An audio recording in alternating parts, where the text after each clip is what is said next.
allegiance. I pledge allegiance to the flag of the United States of America and to the republic for which it stands, one nation, under God, indivisible, with liberty and justice for all. Gracious Heavenly Father, creator of the universe and author of truth, we come to you today and ask for your continued blessings upon this county, upon us as decision makers for the taxpayers. Father, we ask that you continue to shower your blessing and moisture upon this county as well. And in all of our deliberations and discussion today, Lord, please be present and guide us in our thoughts, words, and deeds. Father, we ask all of these things through your Son, Jesus. Amen. Amen.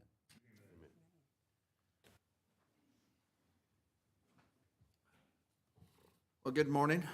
And Dave Jones did a great job last year, and I hope that I don't foul it up this year as chair of this group. And he didn't go too many seats away from me, so if I need to lean on him, I will. As far as the chair comments, we're going to do a few things maybe a little differently, but I visited with Robert and Dory last week and kind of set out some of the expectations I have for the next few months, and we're going to try to be as forward-thinking as we can be. We're going to try to convene some groups together throughout the year, some of them within the county, some of them maybe with surrounding county representatives, and think regionally as well as county-wide. And I'm saying all of this just simply as the chair of the board, recognizing I'm one vote out of 5, and it will be up to the 5 to make any decisions. This morning, with regard to the agenda, I would first of all ask if you have any agenda items that you want to either pull or add, and then I have 2 suggestions that I'm going to make. But look to the other 4 of you, anything that you want to change on the agenda. So then I would respectfully ask, number 1, that we add an agenda item. It would be the first under business items with regard to our indigent defense contract. We have 2 people here today who want to speak to that subject, and they are needing some action, and I have just simply suggested to them that we may or may not have action on it today, but we need to hear what they want to say, and that by at least today or our next meeting, we will make a decision with regard to the request, because their time is of the essence as far as some of the court services. And then secondly, as we get into the consent agenda, I'm going to ask that we remove the solid waste plan from the agenda and take it on as a separate item. So those 2 things. With that, I would ask for motion for approval of a consent agenda minus the waste management plan. So move. I have a motion to approve the consent agenda. Is there a second? I'll second. And there is a second. All in favor, please say aye. Aye. Aye. All opposed, nay. And I don't need Larry at the podium, but I'm glad Larry is in the room because this falls under the purview of Public Works. The reason I asked for the solid waste plan to be taken off of the consent agenda is so that we could visit about it just briefly, and then we'll ask for approval of the plan. But the sections that caught my attention, and no, Dwayne, I did not read it word for word, but I did scroll through the whole thing. But we are having issues within the county, and particularly, I don't know about the rest of you commissioners, but particularly in my district, we have a terrible issue with regard to illegal dumping, and there's a number of references to illegal dumping in the plan. And in section 2.5, there's even a reference to penalties with regard to illegal dumping, and I think it's $5,000 or something if someone's caught for illegal dumping. There's reference to there's reference to the plan, in the plan of the costs being so high and penalty that people are illegally dumping because they don't want to go to the waste or to the landfill with their materials. I'm not asking for a decision today, but I'm asking whether or not we as a body want to take up this subject more thoroughly in a future meeting. Because at South Towns, they just handed me something that didn't belong in there. At South Towns, we have an illegal dump site that with our previous Public Works Director and myself and the owner of that property, we've been trying to address, and it gets cleaned out by the county, gets cleaned out by the landowner, and the dump site continues.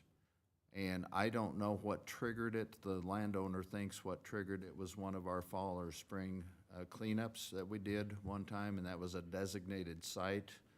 I think it's just people not having very much respect for our county. But adjacent landowners are calling me and talking about how it blows some of that material into their fields and their pastures, and it's a huge issue. And then along Towns Road, along some of the other roads, the couches and so forth, the washing machines, and the illegal dumping that's going on. So I just wanted to bring this off a consent agenda just to talk about that part of it, even though I'm supportive of the plan document that we were asked to approve today.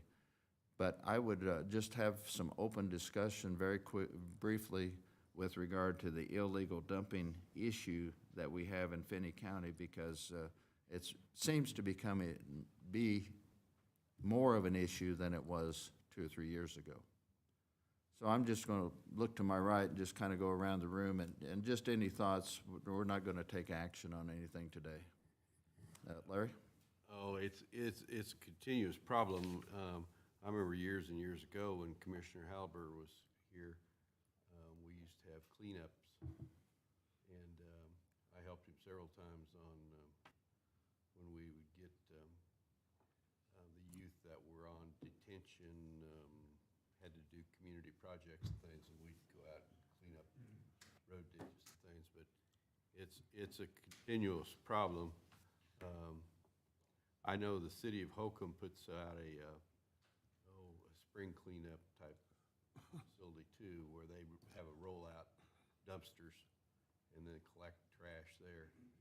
But most of the time, if there's not a facility or not a roll-off there or something, people don't dump. But I could see where that could be a problem.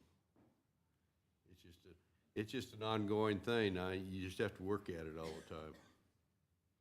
Yeah, I think unless there's a solution that comes forward, I think the fine is excessive.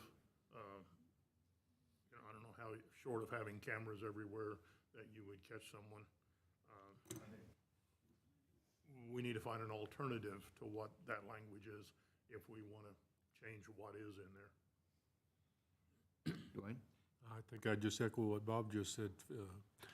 Finding or catching somebody in the act is next to impossible, so it's kind of on the honor system to get this thing cleaned up. Dave?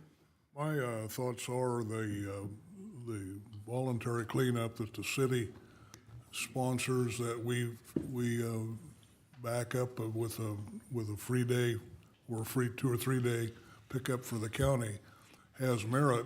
Perhaps that needs to be more frequently than either once or twice a year. And that might help if the trash disposal seems to be somewhat seasonal. So if we could figure out, when the re-roofing comes along, something like that, we're going to have a mess. To be a little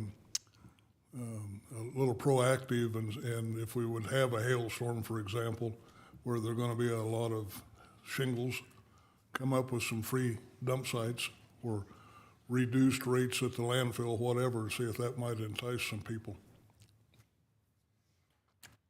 Thank you for those comments. And just to inform the rest of you, I do plan to work with our Public Works and with Robert with regard to our particular issue in District 1, because the landowner is, again, very concerned about it. We put some fencing out, we put some signs out, and it's a huge pile that's there as we speak today of tires and mattresses and all kinds of stuff. So I will continue to work with them on that specific one.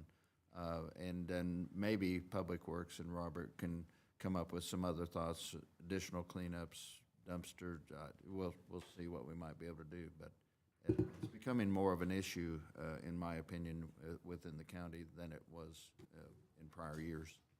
Well, is Anything else for the? Is it your wish that we table what this is until you find an alternative? No. Okay.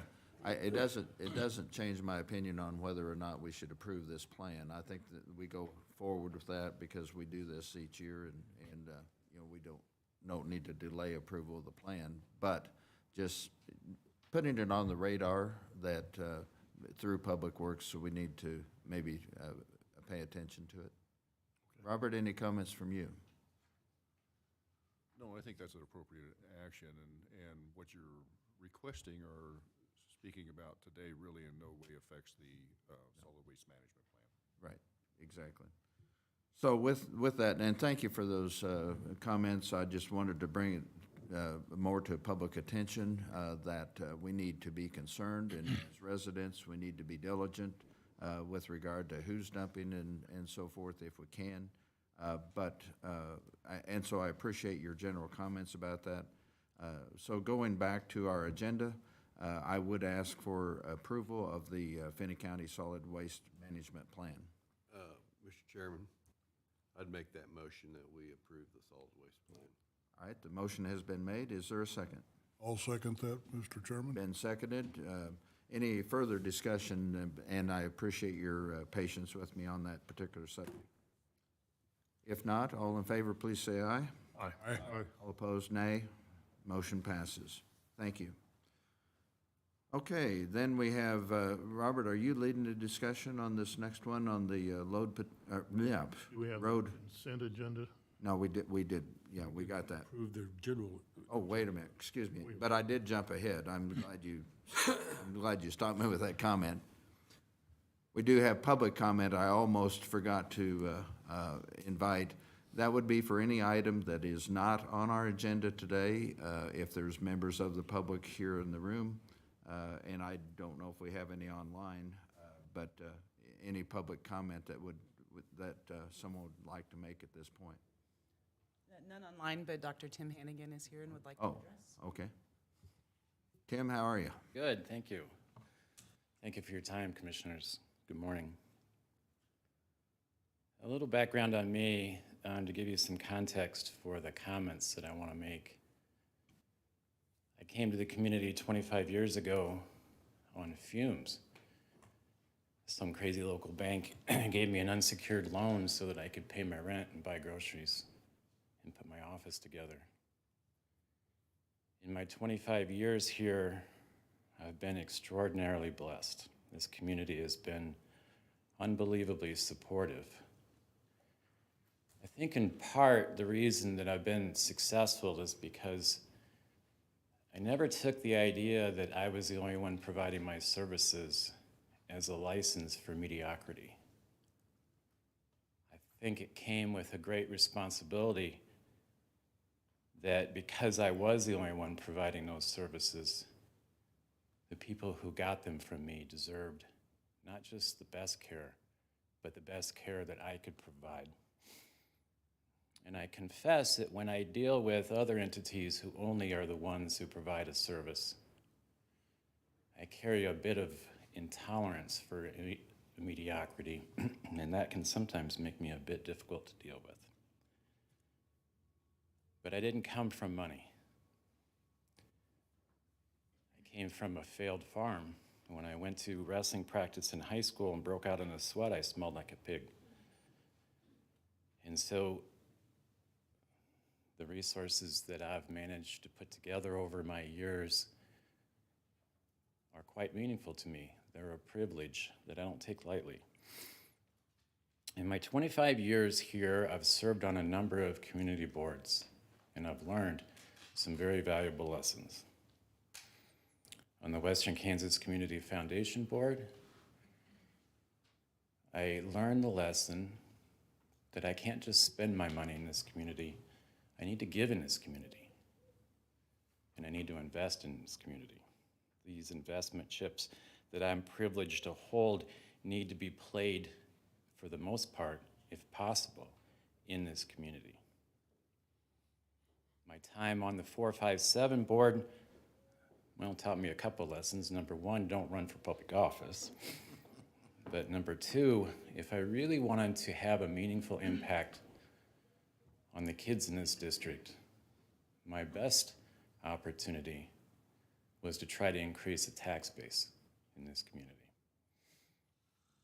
I had a third experience in my time here, and it put a bit of a burr under my saddle.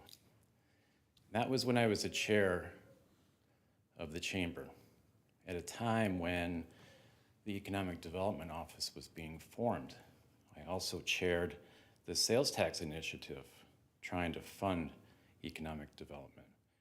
And during that time, I received a lot of criticism about the idea that Economic Development Office was a giveaway to outside investors, that it would never really help small local investors, maybe a person like me. I confess I still carry that burr under my saddle, and in part, the reason I have a project before you now is because of that burr under my saddle. Fast forward 25 years to the project I have before you now, which is the Western Kansas Corridor, up there on the corner of Highway 50 and Highway 83. This project is going to require me to not just put some of my chips in the middle, but probably most of them that I've accumulated over the last 25 years. It seems like a good bet. The folks in the Economic Development Office, I bet on them any day. This project is dropped in a day without the folks in the Economic Development Office. But beyond that, it seemed that this development hinged very much on the utilities that could be brought in. And to that end, I met with Matt Allen to see whether or not the city would be interested in annexing the property, and he was quite candid about the problems that would be involved in annexation. Therefore, I requested a meeting with the county administrator, with a representative of the rural water district in that area, and with Wheatlands Electric. This was a pre-investment meeting. The rural water district seemed very amenable. There was one small issue, but it seemed very surmountable. The county administrator wasn't present. There were 2 employees he sent in his place. The issue of the lift station that services the septic in that area came up during my pre-investment meeting. That lift station doesn't have a very good, or it has somewhat of a checkered history. But the employees there felt that a lot of those problems had been addressed, coincidentally, by Tetro Plumbing. Of course, in that meeting at that time, they don't have that information directly at hand, but we left that meeting with an ask from me that if there was a problem with any of the plans that we had preliminarily made, that before I closed on the land, they would reach out to me and let me know of any troubles. If there was problems tying into that septic or accessing the water to the west of the property, right about where the current truck stop is. Hearing nothing, I closed on the land. I put a significant number of my investment chips down. I also asked at that meeting that during the planning time that Wheatlands and the county work with my engineers to make sure that we addressed problems as the engineering plans were being drawn. I hired the best attorney to make my application that I could find, the most expensive attorney, as far as I could tell. I hired the best engineering firm, one that was quite familiar to this area, also at considerable expense. More of my chips in the middle. The engineer has been submitting plans to the Planning and Zoning Office, to Wheatlands, and to the county.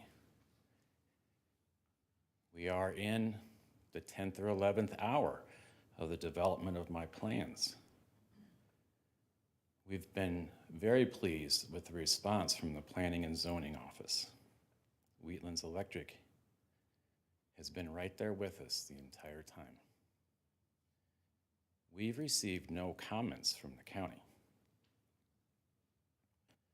About 2 weeks ago, it came to my radar that perhaps the lift station was a problem. It seems that's probably speculation because last week I was CC'd on an email that helped me understand that your county engineer didn't even know who I was. That my plans had not been reviewed by anyone on the county side. The reason there was no comments was either from my perspective, either someone asleep at the wheel or someone willfully standing back with a bag of rocks ready to throw some at my plans.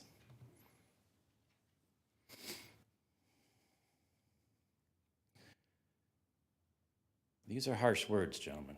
I get that. These are my words. These are not words spoken by or insinuated by the Economic Development Office. I kind of half expect Lana to come up here and grab me by the ear and drag me away from the microphone. I think, though, as a developer, and you as my partners, I think I deserve better. I know for sure that the Economic Development Office deserves a better partner. They're not just in this because it's their job, although that's what they tell me all the time. They're in this because this is personal to them. My project is personal to them. I get text messages at night from them about my project. I get emails on the weekend. They have met with me during a snowstorm. They're in it with me. They deserve the county's support in all ways, in all fashions. People ask me all the time, given the shakiness of the economy and the COVID situation and a political situation that seemed to almost border on civil war and an untested market, why I would push so much of my chips into the middle and invest in this. I hope you'll see it's because I believe in the county, but primarily, gentlemen, I invest not in things, but in people. I invested in an economic development corporation, and I invested in U5. Well, I invested in 4 of you. Mr. Kreitzer came to the thing a little bit late, and we all know he's a bit of a loose cannon when it comes to good business, I think. That's a joke. I invested in all 5 of you.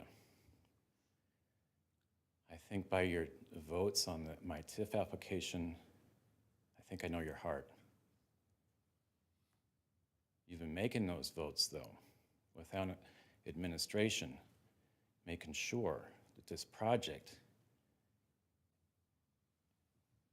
is being cared for.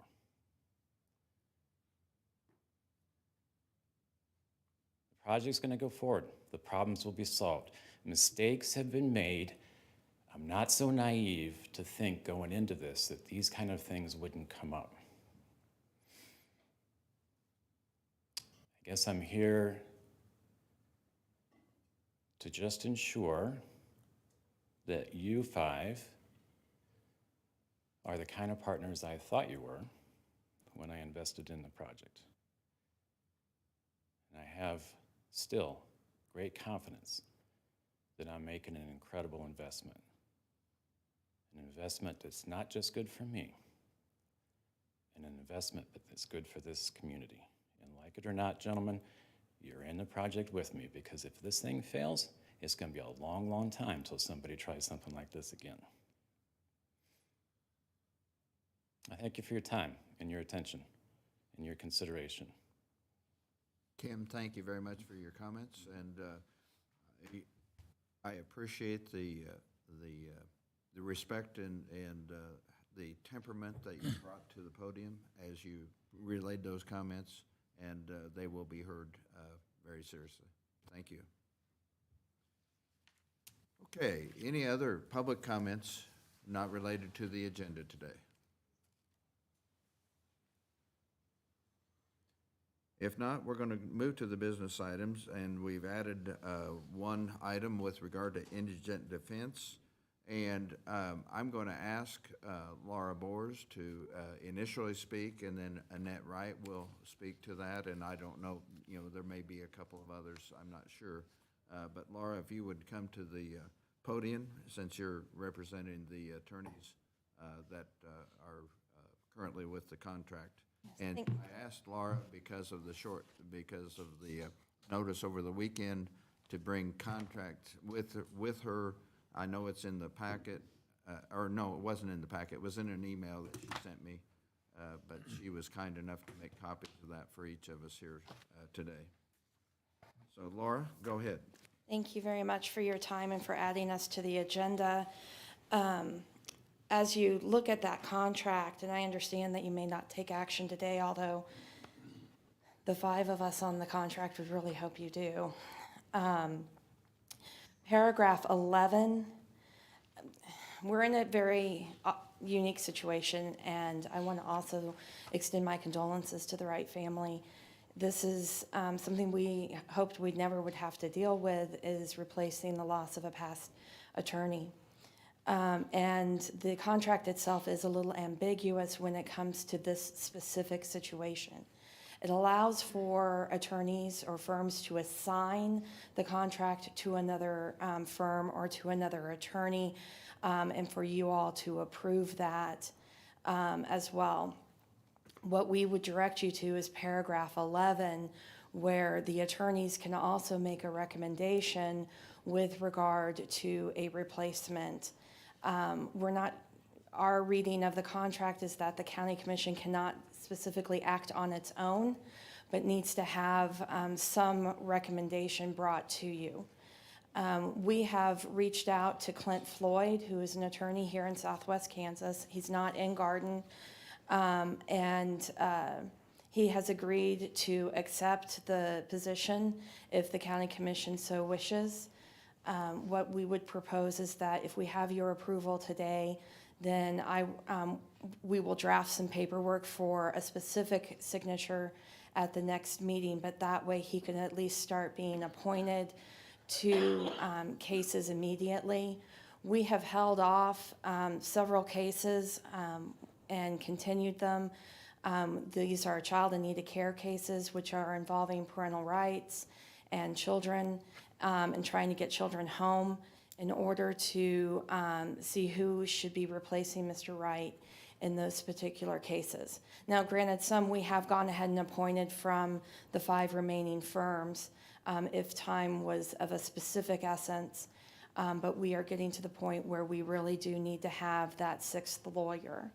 One of the beauties of this contract, when we first proposed it to you, actually almost 11 years ago, was the fact that we had 6 firms. That was supposed to reduce the number of people who would have to go onto our conflicts panel and having to do work off the contract. So it would be very beneficial for us to have that 6th attorney again. And so I would ask that you approve Mr. Floyd for that position. Thank you. Do you have questions? Laura, before I open it to other questions, on Mr. Floyd, though, his residence is in Johnson? Yes. If I'm not mistaken? That's where his office is, yes. Right. And you told me a little bit, but just so the others are familiar with a little bit more about Mr. Johnson, since he's not someone here in Finney County and probably, well, maybe somebody's met him before, but I'm not familiar with him, for example. Certainly. Mr. Floyd has practiced in Southwest Kansas for a number of years. He has been on our conflicts panel for the past few years as well. So he's been willing to drive up here when it's necessary. And those conflict cases usually also tend to be a little trickier. If all 6 of us, or the majority of us, have had to get off because of a conflict, they're usually something to those specific cases. And he has been more than willing to represent those individuals. So, and having somebody who's in Johnson may also be of benefit to us too, without having to go off onto the conflicts panel as much. There might not be as much interaction with some of the other potential clients as well. And then the last thing, I want to make sure that all 5 of us are on the same page. You refreshed to my memory over the weekend that the last time when we had a retirement, not a death, but a retirement of one of the 6 attorneys, that we appointed a law firm, not a specific individual, and then they designated someone out of that firm. Did I understand that correctly? Yes, so when Mr. Gady, and it was Craig and Gady at that time, decided to retire, he had an assignment to Hope Mills, Bullen, Collins, and Ramsey, and a couple of their attorneys are the ones, usually it's Mr. Loving, is the one who comes and handles those type of cases. But there are other firms as well. It's not necessarily just a specific one-person position. The Callahan firm is one.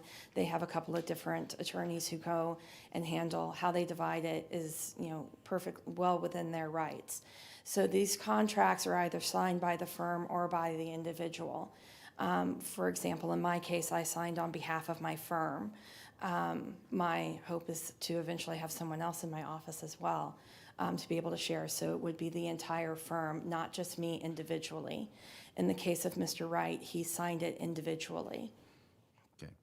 So lastly, and then I'll open it to any questions they might have, but in paragraph 1, where it says the contract with and hire 6 attorneys, that actually could be 6 law firms, that the attorneys within the firm, because we're not contracting with the individual attorneys, as I understand it, like with with Hope, Bolton, Mills.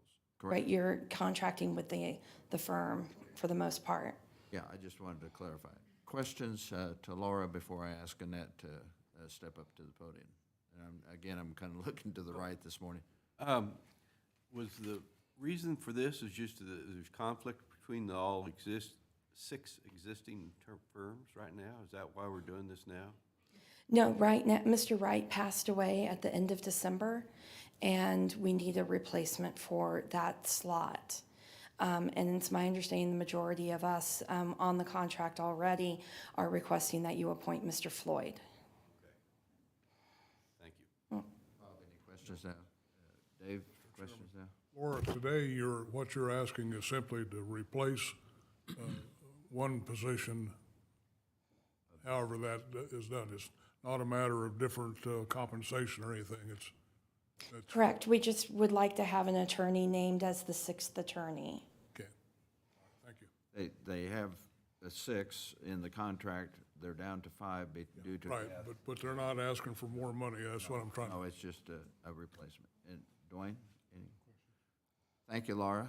Thank you. Do you want me to just step to the side in case you have more questions Yeah, for me? or just take a seat in the Certainly. front row just for now. That'd be great. Annette, and again, as I've said to you several times, our prayers are with you. It's a tough time, but we do understand that you may have a different thought on the process and how to name a replacement for Bill and so forth. So we'd like to hear your comments as well. Thank y'all for having me here and letting me speak. To the contract, when you made that comment, it is each individual person that signed on that contract is able to choose the person to take their place if they were to resign on that. You had asked about that. If y'all appointed them, y'all approved that, Gady's office brought that name to y'all, or that firm. Right. I just want to make, and we do only have 2 firms with more than 1 attorney in it. So, and the contract is lacking some things, needs to be updated, I guess, because this wasn't expected or even in there about a death of attorney. I think it's very important, though, that we try to keep this in county if possible. I don't know if it was open to any other attorneys in Finney County or asked. I wasn't included in any of this. I did have a few of the attorneys on the contract reach out to me and talk to me about things. I just think the way that we ran, and a lot of these attorneys run their office, it's important. These are people of our county, taxpayer money. And if anything possible, we should be able to keep it so that clients have access to their attorney. Things have changed a lot with COVID, I know. I like person to person. It's hard on Zoom, you know. But again, I think it's very important that we try to do that and open it. I'm asking that y'all open it up and see if there's anyone locally that wants to take part of this contract, and then make a decision, have those, and open it up on the 21st, on the next meeting, to see if there's someone that's local that would do that. And I'm remiss in not helping the other 4 understand if they don't know, but you, and I don't know what your title is, legal assistant maybe or something, but you, Annette worked in Bill's office. Not only is she spouse, widow, but she worked in the office, and that's the position that she's coming to us is as our legal assistant. Am I saying that right? Yeah, over 21 years that we worked together, so. But legal assistant within Bill's office is the position that she's coming to the podium today with. So you've heard Annette's request to open this up a little bit more, try to keep it with attorneys in Finney County. So at this point, questions to Annette from the other 4. And again, I'll start with Larry. No question. Believe not. Dwayne? Thank you at this point. Thank you. So at this time, I'm going to turn to our our county counselor. Can I make a statement as well? Oh, sure, Kenny. Come on up. Kenny Estes. Thank you for allowing me to be a guest. I work at the Callahan Law Firm. I'm one of the attorneys that handles the contract. I visited with Laura and the other attorneys that deal with that contract quite a bit about this situation. Just want to make a couple of points. Clint Floyd is highly qualified to be able to do this. He's been practicing in the region for well over a decade. He's responsible, shows up on time. When I was the prosecutor over in Kearney County for dang near 5 years, he was one of my favorite defense attorneys, not because he always agreed with me, but because he was responsive and he worked very hard. He's very qualified to do this job.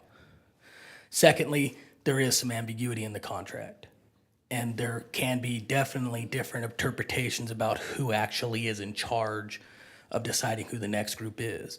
I think the consensus with the group of 5 through email and conversation is that we make a recommendation and you guys can't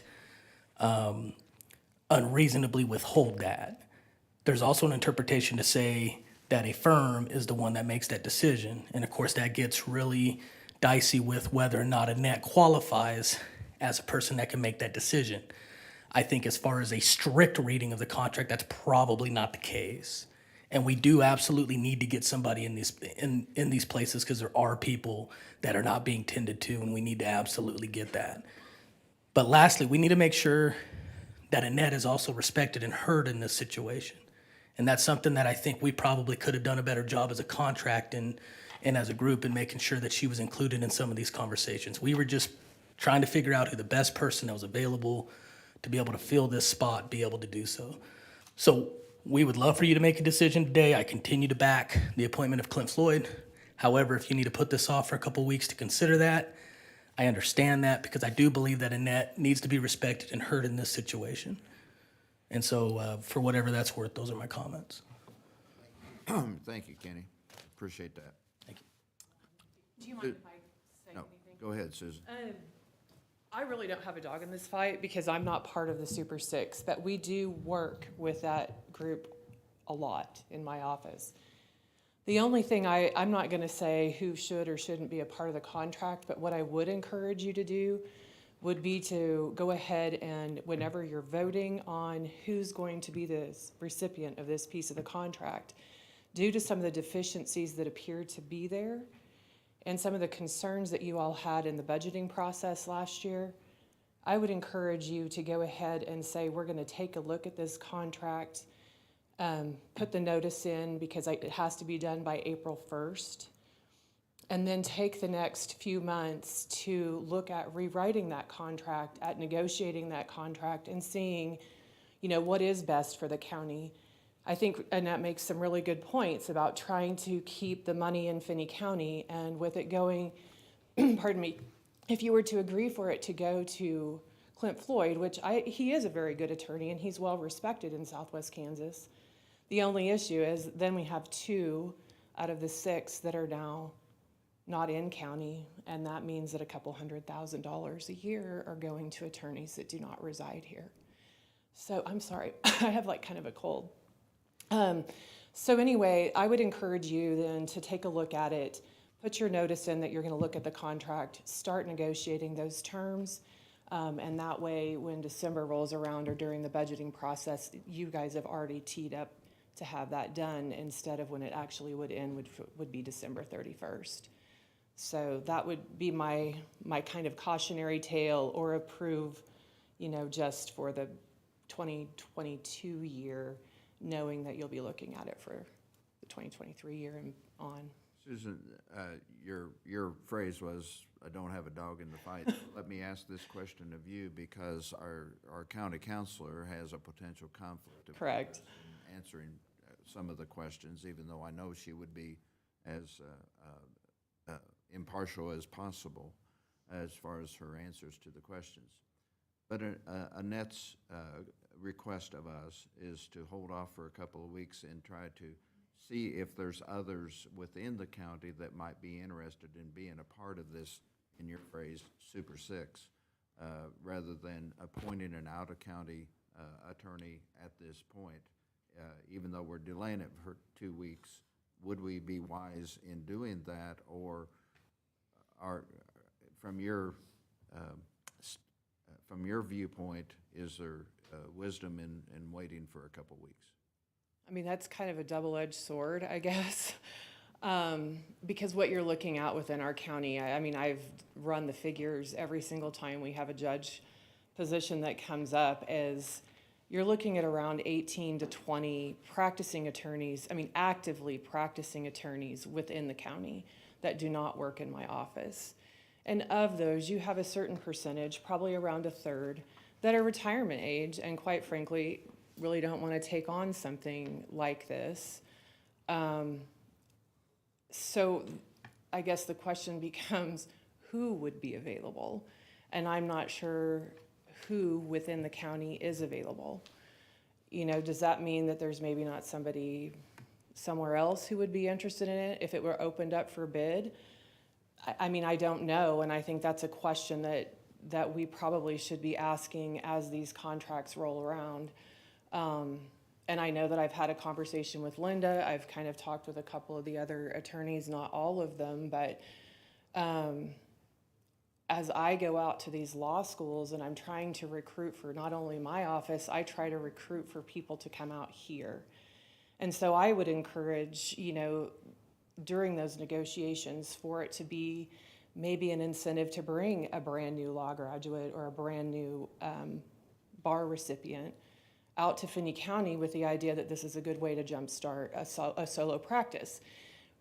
The time of the year we're in now, that's not it. The time you're looking at is going to be, April, May, or September, October, really, to be pulling in or trying to attract those young kids, but the time to start talking to them about it is now. So, I mean, if it's not Clint Floyd, who would it be? I have no idea. And I think that's the struggle that we deal with every day when we're talking about conflicts. I know there's 2 young ladies out of Hayes that are driving down here to do some criminal work. And, you know, you start talking about that, that's a 2-hour drive for somebody to come. And we're really kind of in a crisis situation when it comes to lawyers out here. I mean, that's just the long and short of it. So to wait, I mean, I see the pros and cons. You know, I think for anyone who might be interested in the contract, for them to be passed by and not be given an opportunity to even reach out. And I mean, you know, would their feelings be hurt because they were just passed over? I don't know. Okay, well, and that's fair. That's fair. Yeah. Dave, go ahead. Mr. Chairman, somewhere along the line here, I think we need to define what is a in-county and what is an out-of-county attorney. Does that mean where they go to bed at night, or does that mean where they put their briefcase down on their desk? Because Kenny, for example, is officed out of here, across the street, but he lives in Lakin. So if we're gonna define, or using the term out-of-county, it needs some definition. Well, and I think those are all things that you really can't tackle today, and you can't tackle with the current contract as it stands, because those are not anything that are within the 4 corners of that agreement. Neither was dealing with the death of one of the members. And so, you know, I think if anything, what it brings up are just issues that weren't covered. And okay, so here we are. Now where do we go? How do we correct that for anything that may occur in the future? And so, yeah, I mean, that is a definition. But Kenny does office here and work here, you know, 5 days a week, 52 weeks out of the year. So. Okay, thank you, Susan. May I address a couple of the questions? Yeah, you can, and then I want to get Linda as our counselor. I want to get her thoughts. Thank you. Just to clarify a couple of things with regard to this as well. In order to serve as what's called a guardian ad litem, those are attorneys who represent the best interests of the children. They have to qualify under Supreme Court Rule 110A in order to do that, and you have to have special training. So when we met as a group, we were trying to go through all of the attorneys in Finney County who would qualify immediately under 110A. Now, you can get that waived for a period of time by the judges, but what we were hoping for is to look for someone who qualified under that immediately. Also, under the contract, you have to have an office. You have to have staff. We ran into some issues early on with that, so we put that into the contract. You have to have regular office hours as well. So I know that Ms. Wright spoke with an attorney here in town who might have been interested and would have qualified under 110A. However, she's, I would say, semi-retired. She works out of her house. So she didn't feel comfortable with the office requirement of the contract. You know, it is difficult at this point because, as Susan said, there's not that many firms or not that many attorneys, and especially ones who are qualified under 110A. I think all of the attorneys who, to my knowledge, would qualify under that are already on the contract. So that's why we ended up going and looking out of Garden City, Finney County. Would we have liked to have kept it here? Yes, of course. Unfortunately, there's only so many attorneys and so many who would have time, and with Mr. Floyd's credentials as well. I think if you hold off, what you're going to end up doing is weighing and balancing you're hiring an attorney at that point, who's better, and that type of thing. So I don't know if you want to be in that position of deciding who would be the better person in this role. You know, juvenile and child in need of care law is very specialized. There was a recent study done by the National Juvenile Defender Center, which was ordered under the Juvenile Justice Oversight Committee and Senate Bill 367 when we had the complete overhaul of the juvenile code. That talked about some things in Kansas and how Kansas is lagging because we don't have attorneys who are trained and very particular with regard to juveniles. So to throw a brand-new attorney in to handle juveniles and be able to talk to juveniles who may be facing very serious charges and crimes, I think would be a disservice to those juveniles. Not that it can't be something that we use as an incentive, but we need to be very careful with regard to how we treat the juveniles in this county. Thank you. Thank you. I appreciate it.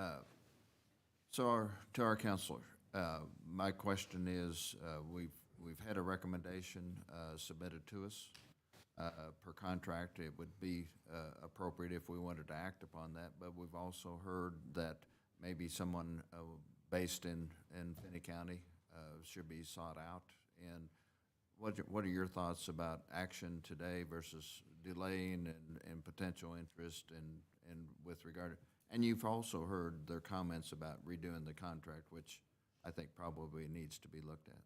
Yes, and full disclosure to everyone, my firm that I'm a partner at, Callahan Law Firm, I'm of course, a signatory, a member of this contract. So please understand that is at least to a degree a conflict with regard to that. I understand. I mean, it's one of these things I sort of suggested to both Annette and Ms. Bors that they come to the commission because this is, it's not explicitly laid out in the contract what we do next. There's some ambiguity there. I agree with Ms. Richmeyer that we definitely need to review this and revisit some of the issues in the contract. You're looking at another 2 weeks for the indigent defense bar, or the indigent defense to live without an attorney. Since I don't do the contract and I don't work in it daily, I think Laura, Annette, and Mr. Estes are in a much better position to comment on the hardship for them in doing that. That said, if we wanted to, we certainly could send out proposal. I could get that sent out today if you needed me to, just to let everyone know. I know that USD 457 and Garden City Community College sent out letters to various members of the bar when they needed a replacement attorney. And so that would be one option for the commission to do. We could send that out as soon as possible and see if there might be other interested parties. If you wanted to define for me, if we just wanted to send attorneys from Finney County, or if we just wanted to circle a radius around Finney County and send out letters, it's up to you, the commission, of course, to decide. And I say all of that with the understanding that, of course, my firm is a signatory to the contract. And I respect that. I'm gonna, you want me to start with you now, Larry? That's fine. Because I want to open it up to questions and comments. I think my comment is that I think the expedience is what we need right now, and to appoint the lawyer that they requested would be fine. But on the long term, I think we do need to look at the contract and decide. But we don't have the time or the luxury of time right now to do that. So I think, I hate to see a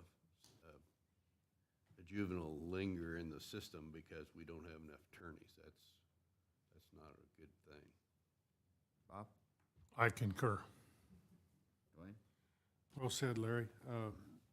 I do think we do need to redo this contract. Did we extend the contract? I noticed the ending date of this one is 2020. Did we extend it because of the COVID thing last year?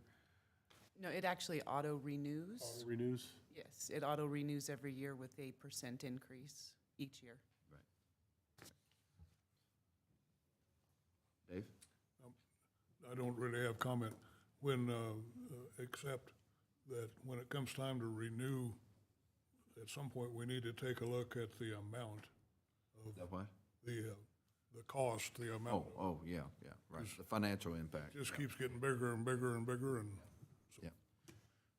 Let me ask one final question, and I think probably most appropriate to ask Laura as a representative of the group, but do you know what the history is and how we determine 6 versus 5 versus 7 versus, how did the number 6 come about?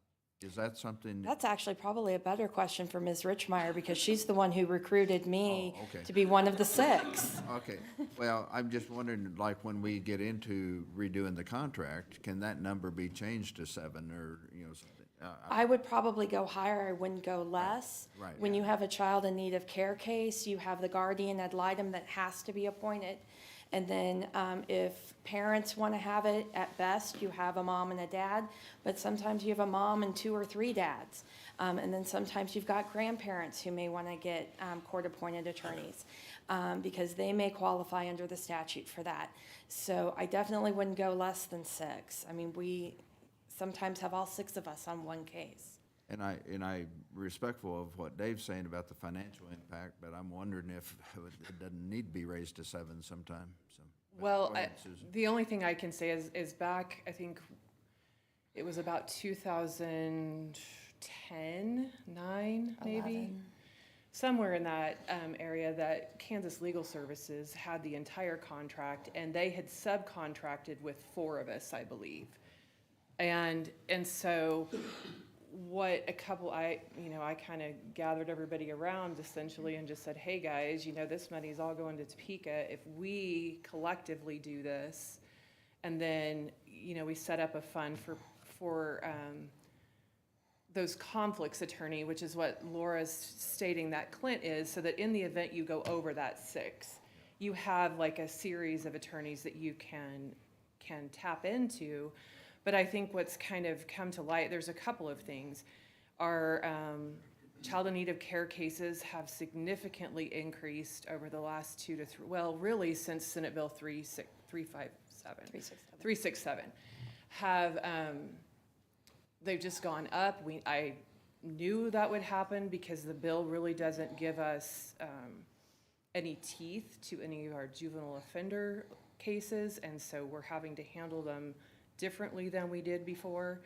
So I am in talking with the attorney who handles all of our juvenile and child in need of care. She suggested that we take a look at 7 to 8 and then have a conflicts panel. And I know that probably makes you guys all kind of ugh, in the gut a little bit, but that was her suggestion because of the numbers of cases and the amount of work that goes into those cases, because they're not open and shut. Like a traffic case or a misdemeanor, the likelihood of those carrying on for a full year is pretty slim. With these cases, some of them will go on for 18 years because we pick them up as babies, out of the hospital even, and they may not be adoptable. And so that kiddo remains in our system for that full 18 years. And so that same attorney, that same, if the parents' rights haven't been terminated, or if there's a custodianship or guardianship, those cases just linger on and on and on. And so the caseload, it may look like you get 212 a year, but it may be 212 plus the 50 that carried over the year before. I will tell you, there are a couple of cases when I was at the county attorney's office 11 years ago, that in the middle of my term there, I did the termination of parental rights, and those cases have still been pending. Yeah. That's fair enough. Yeah, I think all of you have given us food for thought. Annette, thank you very much for your comments. Anything additional before I ask? Okay.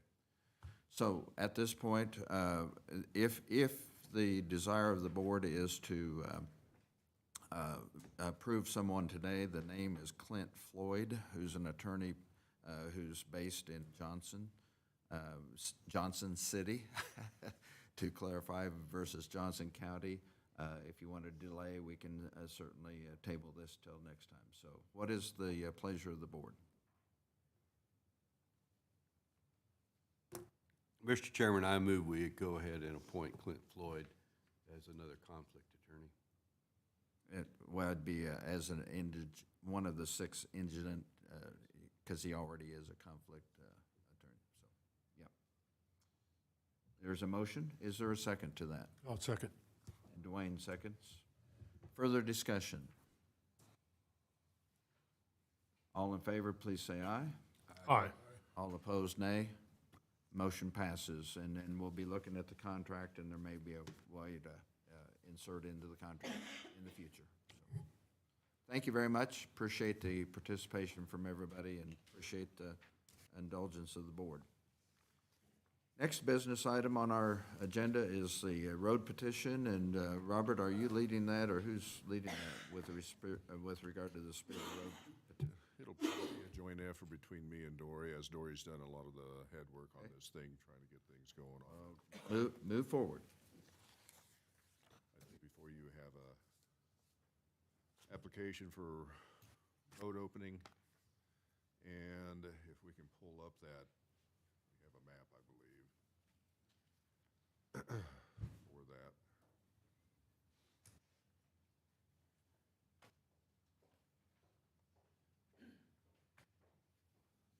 There we go. And I know that Larry has some input on this as well, since he is in the studio audience. But in short, there's a request for a road opening, as you can see, just to the south of the property there. County requires a 60-foot road easement. And what you have there is a 40-foot road easement. So he is unable, he's been attempting to gain another 20 feet from the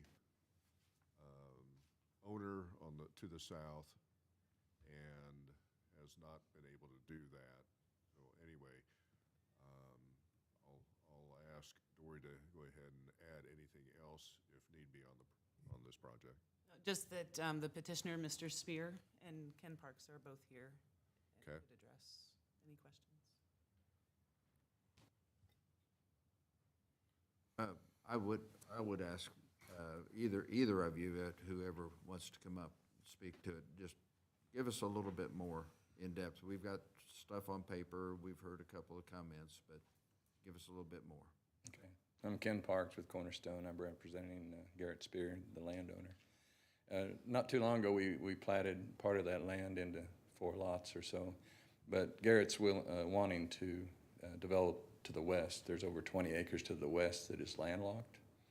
So the best way, or the most viable way that he sees to get access to those properties is a county road. This is on a half-section line, and the land, like I said, the landowner to the north and landowner to the south are unwilling to provide any additional land to make it a more standard 60-foot right-of-way. So all that he owns is 40 feet for a short distance, and then after that, when we would plat to the west, we would make it a 60-foot road just as soon as he has sufficient land to do that. So there would be a 60-foot all the way into the back of that property, and then would carry through into that property to allow for splitting that up into several lots for future development of various industrial and commercial uses. Okay. And before I ask for questions or comments from the board, it's my understanding we'd have 1 or 2 actions. One would be to accept or deny the petition, and then if we accept the petition, then the second action would be the appointment of viewers and so forth and so on. Am I correct on that? We'd have 1 or 2 actions? Yes, you would either accept or deny the petition, and then we would appoint viewers, Right. and then also select a hearing date and time. Well, true, right. So questions or comments to Ken Parks or Garrett Spear? Dave, go ahead. Mr. Chairman, Ken, if we could get the drawing up where not the photograph, not the overhead, but there we go. On the drawing here, SCI Farms LLC to the west. They're landlocked, are they not? Correct. So, pardon? So this 40-foot is depicted, what's on the north side of the Spear Edition? There's kind of a narrow little trail. Is that an easement? That is, we have 3 flag lots in the plat that was done recently, and that's one of them. There's 2 on the south where the 40-foot road that we are requesting. And then there is a flag lot on the north side of what's Spear Edition, or goes into Lot 4 of I guess I'm just personally real reluctant to advocate the 40-foot as being okay. We've seen problems with those narrow right-of-ways in my history on the commission. And is it absolutely not going to ever happen to get 60 feet to meet the minimum standard? Without eminent domain, the landowners have not budged at all that would be involved to get us. Well, if we denied the 40-foot, then does that put anybody in a bargaining position? We don't feel like they're gonna budge. Let's follow up. Just a minute. All right. I'm through, thanks. I knew he was through. We relate to each other. He acted like he was done, then he acted like he was gonna restart, so I did. Is the 40-foot in existence? That right-of-way, is that in existence right now? No, right now it belongs to lots 2 and 3 as 20-foot wide flag sections of those lots. My second follow-up, I was involved with a road petition 20 years ago. And we were, at that point, Max Morgan required a minimum of 10 signatures on that application. And I don't know if that rule has changed. Oh, yes, it was there. I had 20. That rule. So, 10 petitions from neighboring. just one individual at that point in time was not allowed, at least according to Max, that there was no roads with just one application signature. Of adjoining landowners, or? With that, but, Is that of adjoining landowners, or who's the 10? it was basically an extension of Gano Road and then created a new road down a section line. And we're talking a half-section line, and I kind of have a problem with that as well. I'm not against granting the road petition for the consideration, but you're going to have to convince me to vote for it. Okay. So this is gonna be one of the viewers. No, no, I'm just, we'll see what that looks like. Ken, there's no other way into that property? Isn't there a road on the north side of the Kraft property? Can we bring up the next screen, please? Yeah. I'm just looking at the aerial photograph. That's access to Lot 4, but it runs straight into some buildings. The existing buildings are really a lot of the issues as far as other access points. Just existing, everything that's been built out there to date is really restricting this to be what we see as the only viable location for access road right away to the back side, to the west side. Are you seeing this picture? Mm-hmm. Yeah, I'm looking at that. Yeah, I just want to make sure we're all looking at the same thing. The aerial photograph. Yeah, is what- yeah, thank you. Anything else, Larry? Bob? No. So, at this particular point, thank you, Ken. Thank you. At this particular point, what's the desire of the board as far as accepting or rejecting the petition? Mr. Chairman, I would even offer the motion to reject the 40-foot right-of-way request and let them work on coming back with a 60-foot right-of-way, so. So your motion is to reject the petition? That's correct, that's correct. There is a motion to reject the petition. Is there a second to that motion? I'll second.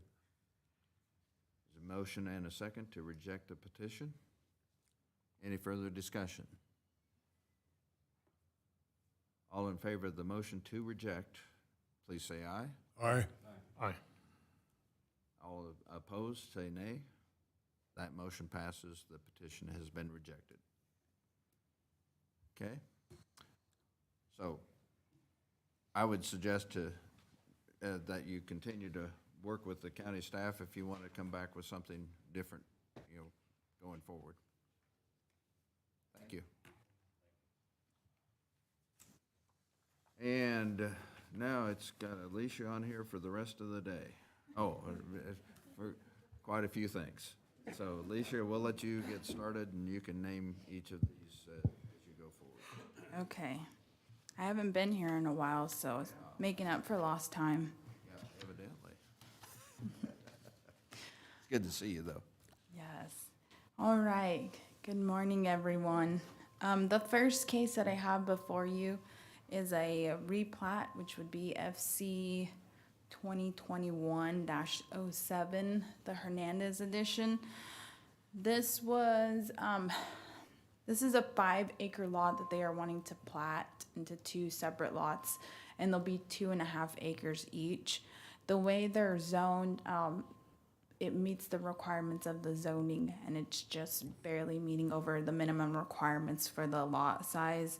They are wanting to sell that second lot and build a house on it. There's quite a bit of ring.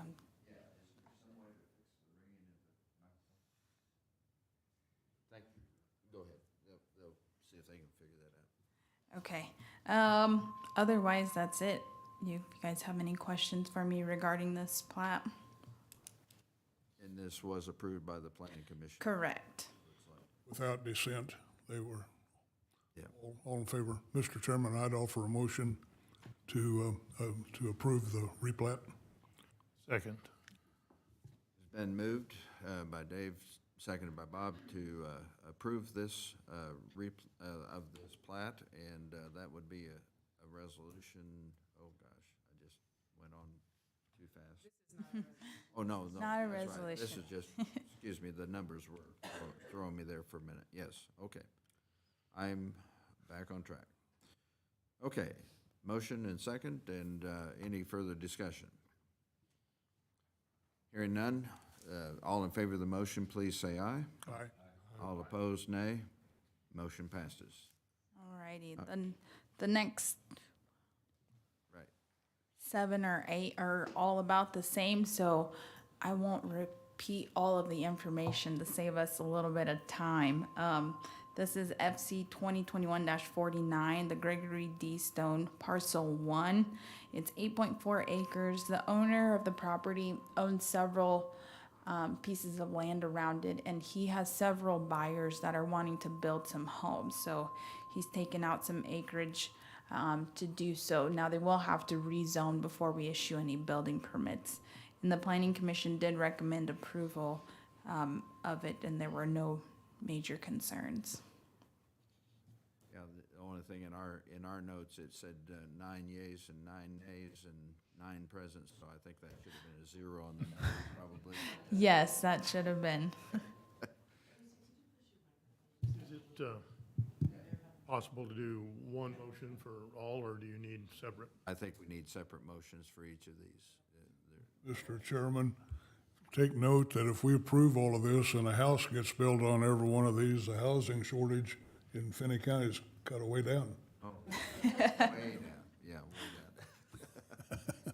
Mr. Chairman, I move that we approve FC 2021-19.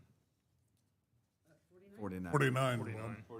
My bad. No problem, Bob. There's a motion, is there a second? Second.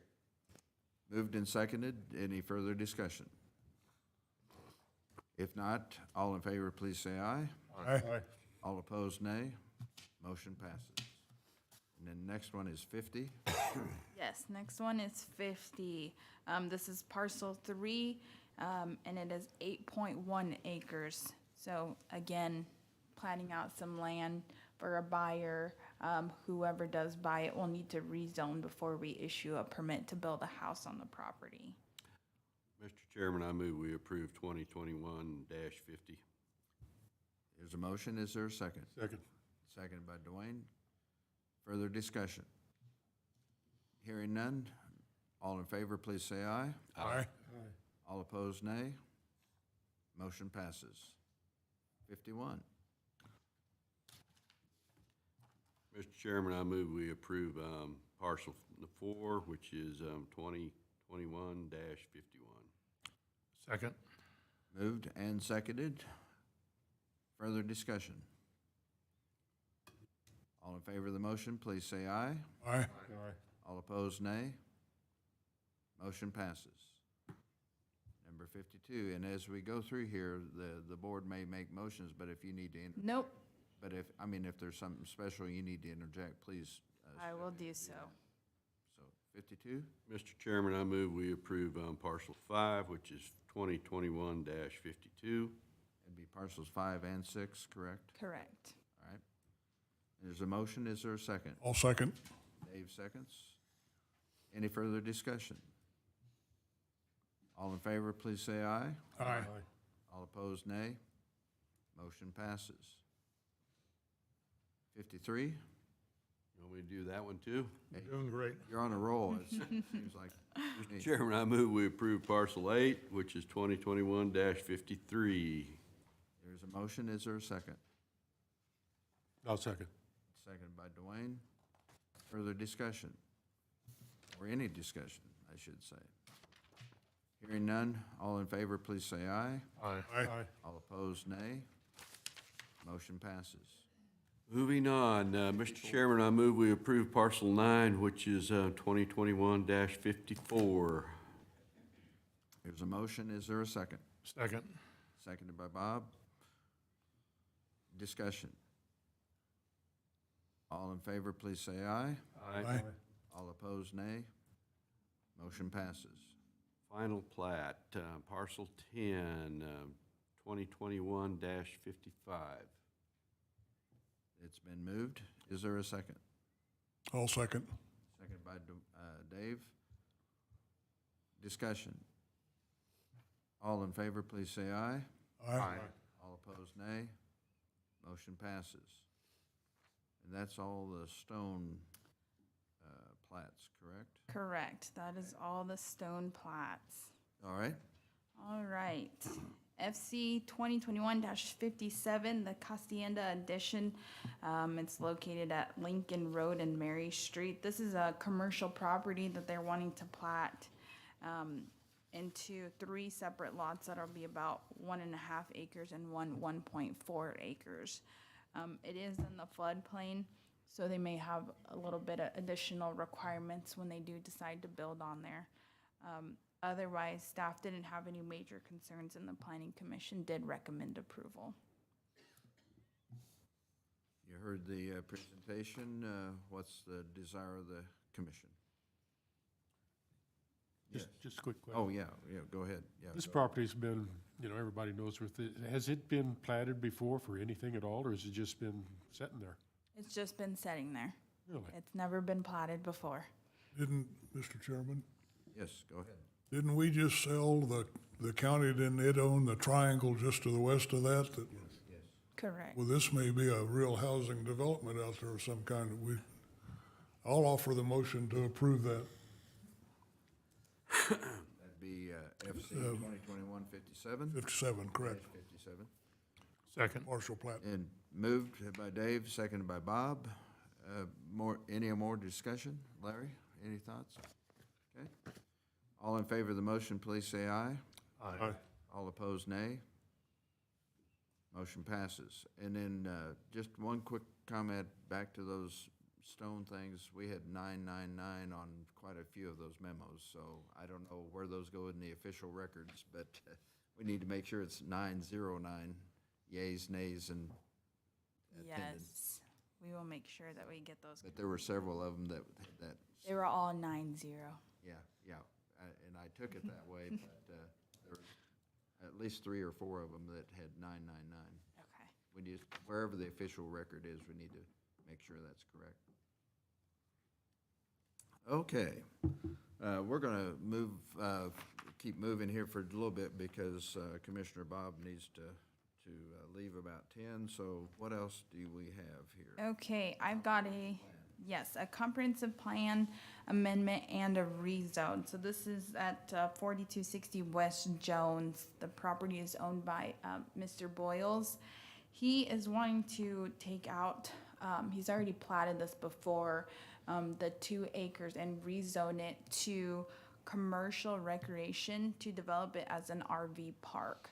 So the comprehensive plan showed this parcel as residential, so that's why he's requesting the comprehensive plan amendment to amend it to mixed use, which would be commercial, residential, and light industrial. I did attach for you guys the zoning regulations for an RV park. If you read through them, they are quite lengthy, so it will be a process for Mr. Boyles to go through. He will have to hire a design professional to come up with those plans, and then we will have to review them to make sure that it meets all those requirements. Mr. Boyles is here too, if you guys have questions for him. The Planning Commission did recommend approval. It was a 8-1 on this one for the comprehensive plan and the rezone. So if you have questions for me or Mr. Boyles, we'd be happy to answer those. I think in fairness to Marty, we need to ask if you want to make any comments or to this point, and then certainly they may ask questions, but. Okay. I just want to make sure that everything was covered from your perspective. And then refresh my memory on the one nay vote on each of these, the concern that would have raised that. The concern that the one member had was it wasn't consistent with the comprehensive plan. There is some commercial and industrial in this area, but an RV park on such a small lot, they did have concerns. The minimum requirements for an RV park, though, is 2 acres, so he does meet those requirements. Thank you very much. Is there any sanitary sewer available in that area? I don't believe so. Is that? There is rural water out there, but there's not sanitary sewer. And I think from that perspective, you have an option of septic, or if the sewer district comes to fruition, you might have the opportunity to hook into that sewer district. That is our intention. Yeah, okay, yeah, that's what I understood. Good. So we would need 2 different motions on this, one approving the amendment and one approving the rezoning request. Am I correct on that? That is correct. So the first would be, what is the board's desire with regard to the comprehensive plan amendment? Excuse me, if that is authorized, that would be resolution number 11, 2022. This is a resolution. 11/2022. I would offer that motion, Mr. Chairman. All right, a resolution, move to approve resolution 11-2022, which is the comprehensive plan amendment. Is there a second to that? Second. Seconded by Larry. Further discussion, questions, comments? What Hearing- is- Oh, go ahead. Question, what is the exact verbiage that changing on the plan? Where's that, I'm losing the paragraph. That you would be recommending approval of the comprehensive plan amendment would be, Which states, which states it would be going from residential to mixed use. okay, thank you, that's what, Mixed use is the wording he was asking for. Yeah. Mr. Chairman, I believe I heard the landowner's statement at the planning commission. This would be what I want to say, not a trailer park, but a RV park. There we go, I'm sorry. Much like is next to Bosselman's out. So that you kind of get the picture. It sort of a no frills to start with frills to be added, so. Other comments or questions? If not, we have a motion to approve that amendment, and all in favor of that, please say aye. Aye. aye. All opposed, nay. I'm going to abstain. Okay, and with one abstention. And then, so the amendment has been approved, and then we can move on to the rezoning request, which, again, you heard was an 8-1 vote in the Planning Commission. What's the board's pleasure?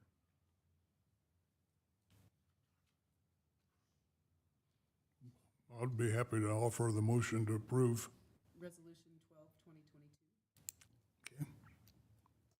Motion to approve 12, 2022, which is a rezoning request for this property. Is there a second? I'll second. Seconded by Dwayne. Discussion, input, questions. All in favor of the motion, please say aye. Aye. Aye. All opposed, nay, I'm going to abstain. and with one abstention. Thank you. Thank you. Are you done? I'm done. I try and make them as fast as I can for you. Hey, we appreciate your work. Marty, thank you. Yeah. Mr. Chairman, Yes. before Bob leaves, are we gonna act on the appointment to his upcoming vacancy or his vacancy on the, It's not on the agenda for this do we time. wanna offer that today? We were going to have that on a future agenda. It's not on our agenda today. Okay, I thought we were gonna take that up today. Neither was that. We never approved No. an agenda. No, we're not going to. We're going to get consensus. Oh, everything's under consensus now. Not everything, but as much as we can. Yeah, Shruti is here. So, Robert or Dory or, okay, Robert? The appointment of local health officer. That's correct. Before you, you have the resolution appointing local public health officer and the deputy public health officer. And we have Shruti and Dana here for your, I think Shruti was wanting to make about a 30-minute speech. Oh, okay. Well, just know that Bob's going to get up and leave in the middle of that. Because he has a funeral to go to out of town, so. I would offer a motion that we recess as a Board of County. Oh, we have to do that, yes, that's true. Reconvene as a county health board. No, second. And there's a move, yeah, it's been moved and seconded to reconvene as a Board of County Health. I did forget to do that. Thank you for that reminder. All in favor of that motion, please say aye. Aye. And all opposed, nay.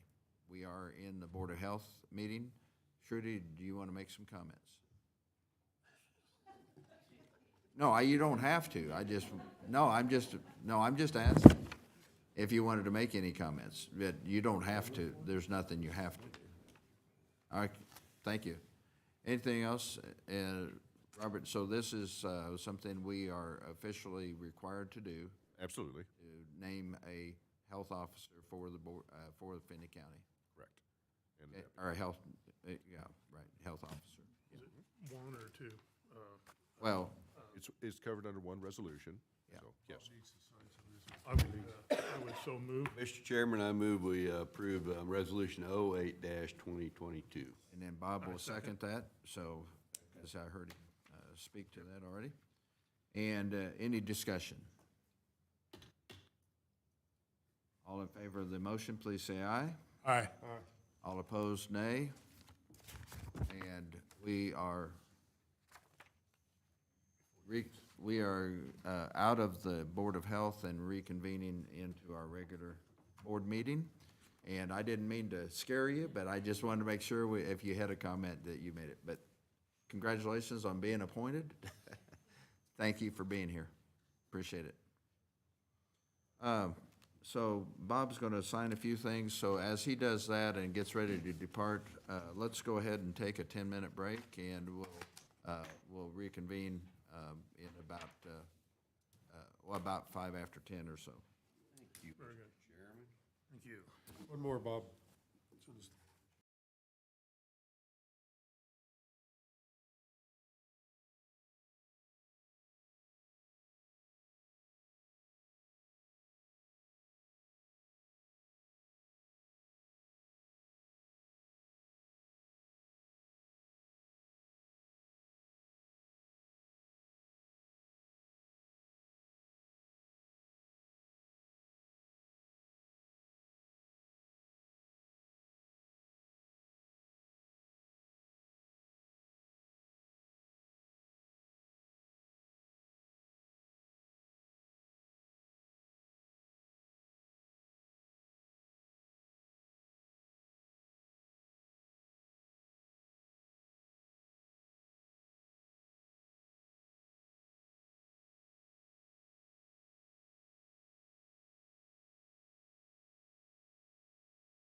Looks, I was kidding earlier, I was gonna stay after school and do all this homework, and they keep piling it up on me, so.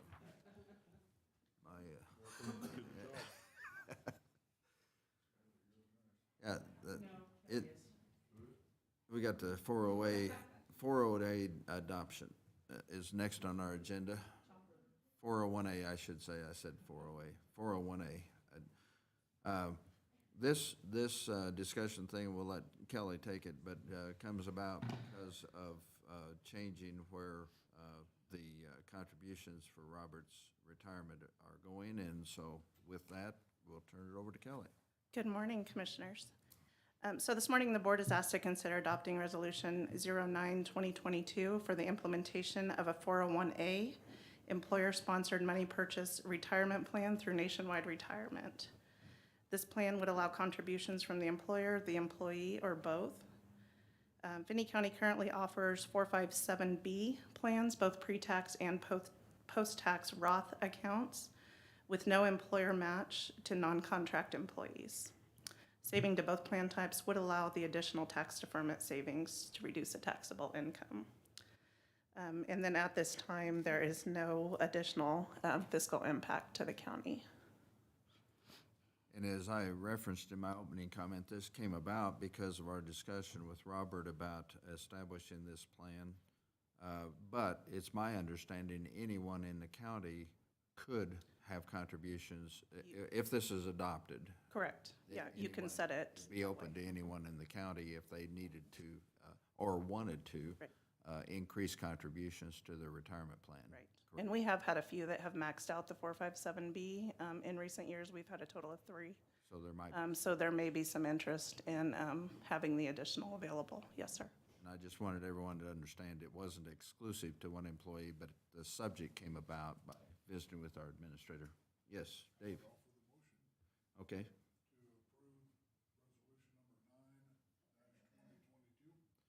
And There is- could you also authorize Robert to sign The all the plan documents, yes. With the administrator's authorization to sign plan documents, and there is a motion. Is there a second?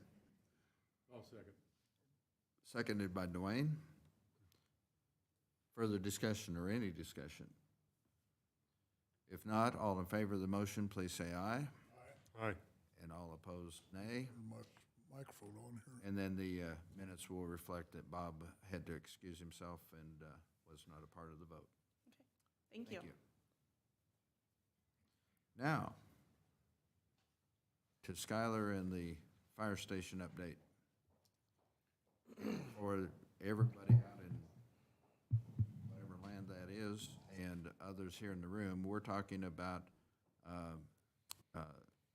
the one at Spruce and Jenny Barker, correct? Yeah, Jenny Barker and Shulman. Or Shulman, sorry, wrong intersection. Well, wrong intersection. It's the Same one place where it's there's a always been. vacant piece of land right there. Yeah, I just misspoke. Shulman and Jenny Barker. Yeah, that actually is a truncated view there, just probably because it got cut off due to the document size there, but it is bigger than that. There's some stuff that kind of extends out there on each of those sides. It all but kind of basically looks the same. Looks like you have the updated plans there as well. I'm happy with what we got there. It looks like that might be a slightly odd one there. There is one change that we have done there that just the EMS section there, that blue section, is pulled towards the bottom of the page there about 16 feet so that the garage doors, the line of the garage doors lines up. That way that you can kind of see there's a little bit of a blind spot in that rendition there, where if we're pulling out and they're pulling out and we're both turning to the left, there is a little bit of a blind spot there. So that has been modified. So that basically they took that entire blue section and pulled it down 16 feet so that now we're more in line with them. So our visibility lines are going to be much better if we're both leaving at the same time. And if I heard you correctly, you said you are happy with it, not unhappy. Yeah, I'm happy with what we got. I think it's going to fit our needs with what we had for a satellite station. And piggybacking on that, then it's pretty much when we, how we envisioned it when we went to the voters with regard to the sales tax as far as the space allocation? I believe so. EMS and fire and so forth? I believe so. Questions, or, yeah, go ahead, Larry. Yeah. Skylar, now, it's drawn in here in the drawing we're looking at, for 2 ambulances, but can you stack 3? Yeah, so my goal there is there's always going to be one, the ambulance that's by itself. I would like to keep that, open so that that ambulance is always doing a pull-through. They never back in. And that's going to be the main unit. And then where you see the 2 stacked there, so yeah, we would have another ambulance there all the time. One of our spare ambulances would be there. But we could, in theory, stack that one with maybe the supervisor vehicle or another vehicle. That ambulance will not be used as readily, and so we can still utilize that. If the supervisor needs to be there, we can have the supervisor vehicle there, or we do have some other vehicles as well that we could put there. But my goal is, even though it's a 4-bay, if you being 2 stacked bays, one of those will be a pull-through all the time. Skylar, the square footage for the EMS station is approximately what, 9? I think it's around 8,000 feet, I think is what it is. And for the entire complex is? I think the fire side is about 18,000 feet, so 26,000 feet is what it is. Okay. And once again, we're not asking for any, we're going through this process. This is the preliminary draft of the architect's renditioning and so forth. And in essence, they're wanting to know if everybody's comfortable with it. I think, as Skylar has pointed out, when we met with the city a couple of weeks ago, I believe, on this project, then we took it back. Skylar had a departmental meeting down there at EMS. We showed them the rendition. There was a couple comments made there at that meeting, and the one that he spoke about, moving the bay doors forward in that to coincide with the bay doors with the fire department, just for visibility and safety concerns, was implemented. So I think you've got good departmental feedback and so forth on it. Dwayne? To be clear, that moves our whole section forward? Correct. Not just the bay doors, but the Correct, whole section, EMS? Yeah, so it's not changing the square footage much at all. It's just, you're just basically just kind of taking that whole blue section and pulling it down this way. Dave? And Were you done? I'm done. They can do that. you're attending the meetings this afternoon? There is, yeah, it's on their memo here. The Sales Tax Committee is meeting this afternoon at 2, and I do plan to attend that, yes. I'll be there as well. Because you're going to hear about there's projected shortage. Right. So don't be surprised. Right. And then the other question that I have, and I'm sorry I let Bob go before I asked him, there's a proposed joint meeting between city and county at 11 a.m. on January 15th. I am in Topeka for the all-county day at the Capitol, so I will not be here. But will the rest of you be here? Because I think it's important that we have at least 3 or maybe more of our board there on 11 o'clock on the 15th. And if we can't get 3 or more, then I think we need to suggest another date. The topic being what? This fire station, and talking about it is the way I understand it, Yeah. Skylar? Yeah, it's just so that they're all parties involved are together for a joint meeting. And if the city is suggesting something that we need to react to or respond to, that we're there and able to do it that day rather than communicating later. It'd be, it's the city's pre-meeting before their commission agenda, 11, what? 11 o'clock. 11 o'clock in their meeting. At the city building. So are the 3 of you available? Yeah. Okay, so we'll plan on doing that. Robert or Skylar, whoever, or Dory, whoever needs to tell them. We'll have at least 3, and then we need to let Bob know and get hit and see whether he can attend or not.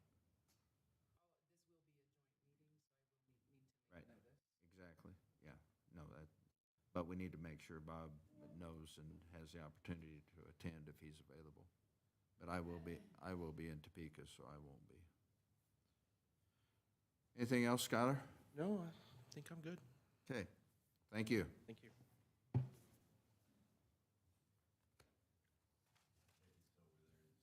City building, up, second floor, yeah, yeah. And then, Mr. Chairman? yeah, go ahead. This artist concept to the front of that building, that's exactly the type of artist concept I'd like to see us get for 8th Street and Mary. Something, so that people can look at it and say, hey, that looks like something to need to get behind.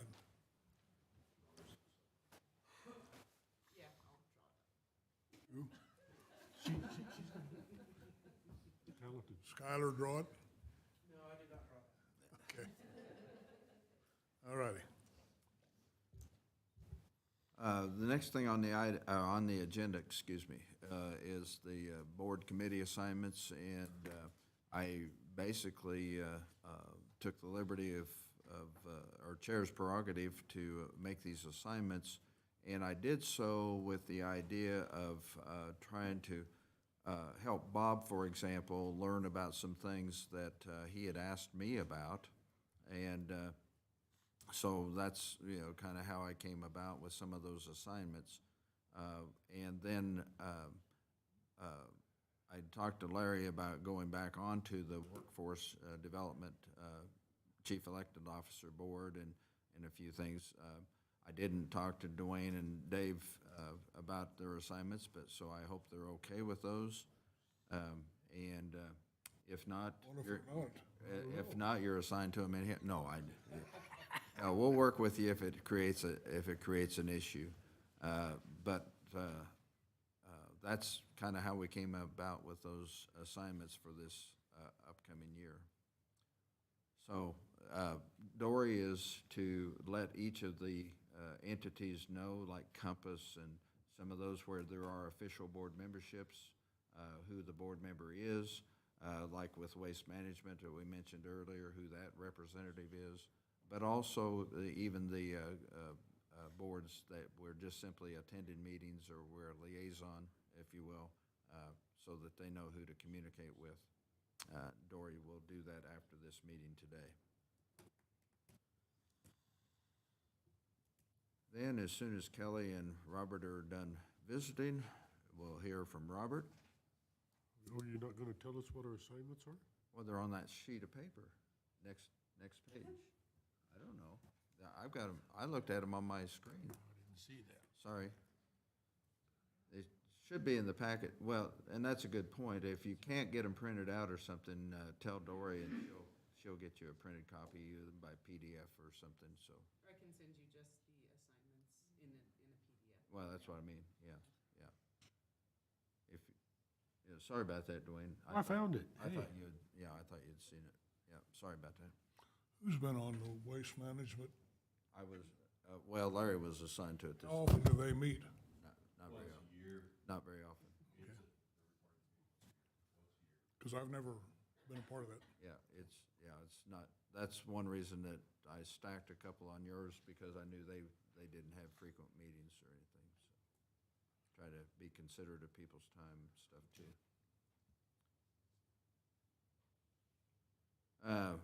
So, Robert, what do you have to tell us? Just a few things for you.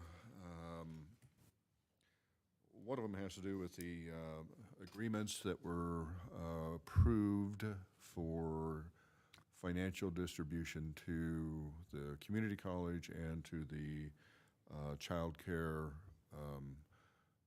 group for the ARPA funds. Received that agreement last week from the consultant, so we're in the process of reviewing that, and then we'll get that sent out to both those entities for that distribution. We do have consulting group Slomeyer and Hancock that's looking at the sewer district stuff. They are working in-house right at the moment, and then they'll be coming out once the weather breaks, we get through this snow melt and everything, and they'll go out and put hands-on the first 3 sewer districts there on the improvements that have been identified from, I'm looking at Larry for the group that did the improvement listing for each one of those pump stations. What was yeah. So they're looking at those improvements so they can come back, and then we'll use them to craft the request for proposal for those needed improvements.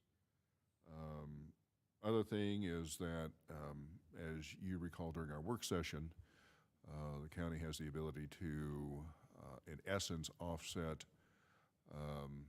or use the new ARPA Treasury guidelines for the first 10 million. We were awarded 7.1 million, so we can utilize that in a much more flexible way as it was presented during the joint meeting, or the work session meeting, as you recall. In doing that, we are looking at potentially utilizing those funds for your for a consultant for your engineer, for a county engineer position. Okay? We can utilize those funds for that. The other option is to go ahead and pay it out of your budgeted funds. You're going to pay for it one way or the other, in essence. So my suggestion is consideration for that as we move forward, and we'll get some proposals, actually requests for qualifications on that. And that will help offset some costs associated with not being able to hire a engineer in-house. Any questions on that? Are you looking at a contract? Exactly, yes. Yeah, yeah. Let's see. Go ahead. Is that part of the problem Dr. Hannigan was talking about? That's, yeah, that's some, yeah, that's some of it, yeah, yeah.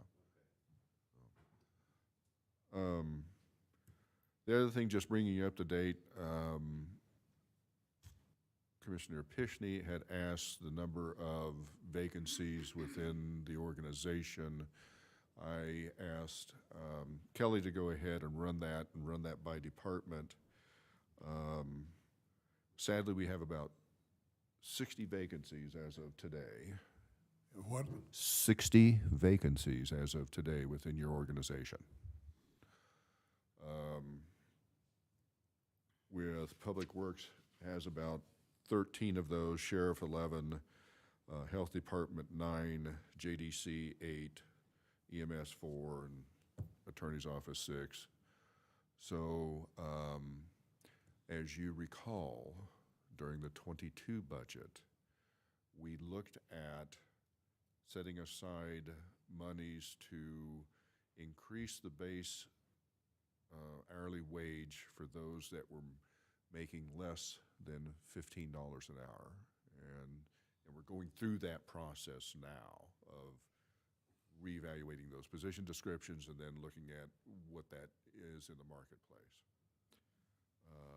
The other thing that I think the commission could consider is, once again, because of the latitude from the Treasury's ruling on your ARPA funds, is potentially looking at utilizing some of those for the remaining 75%. It was a discussion during the 22 budget that was the desire to look at trying to offer a more competitive wage rate to get positions filled here and get things done. So in utilization of that, what it would do is to allow you, because of the time that you have to spend the ARPA funds, it allows you to utilize those resources to react more quickly to the wage market, and then allows you a couple of years, 2 years, to plan your budget to sustain those wages, as opposed to looking at future budgets and looking down the road to increase those, which my fear is for the county, if you do that, you will continue to have the vacancy rate that you currently have. Again, you're at 20% vacancy rate right now in your workforce. That's what I was gonna, just again, for any, if there is anybody listening, we're around 300 employees or so. Correct. 60 is 20%, yeah. Correct. Yeah.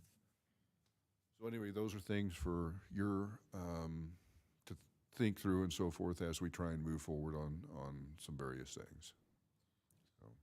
You, and I didn't take time this morning to visit with you before this meeting, so I hope I'm not popping a surprise to you, but did you want to say anything about Public Works Director? Oh, we do have, as we had met before, we do have a new Public Works Director coming in on the 20th, or excuse me, the 14th. He is in the process of moving. He will be attending, we have a meeting coming up for, let's see, Public Works. Let's see, that's the Southwest Regional meeting on the 17th. Highway. Yep, and he will be attending that. He will be here on the 14th. Kirk Logston is his name. He comes to us from Harper County. Harper County, with many years' experience as Public Works Director there and in other county communities. So, and he will be here.